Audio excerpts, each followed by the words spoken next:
Some villages still say this: if you enter the forest during Rusalky week, you may not return.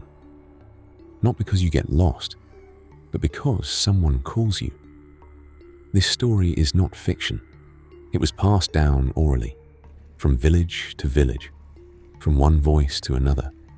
It is folklore, a way people once understood fear, danger, and the unknown. This happened long ago.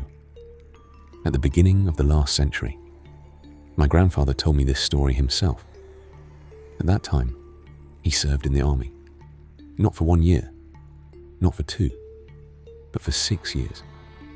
Their military unit was located deep in the forest, far from any village. In their free time, soldiers had only one escape. They went into the forest to gather berries. One evening, the commander quietly gathered them. No orders, no shouting. He said, "I know where you go during your leave, but this week, do not go into the forest." A pause. Rusalky week is beginning. The forest is not for people now. In folk belief, Rusalky are not fairy tale creatures. They do not have tails. They have legs.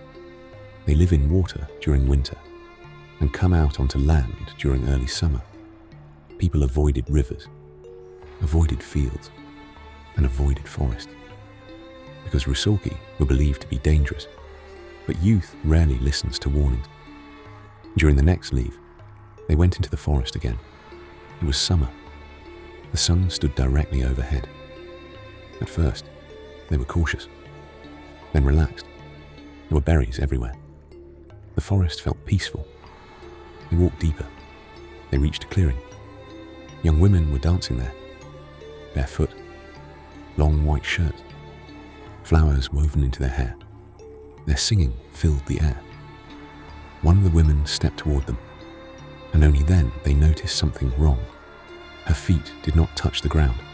They wanted to run, but fear froze their bodies. At that exact moment, a dog began to bark. The illusion broke. The clearing was empty. They ran, without looking back, until they reached the unit. After that day, no one entered the forest during Rusalky week again.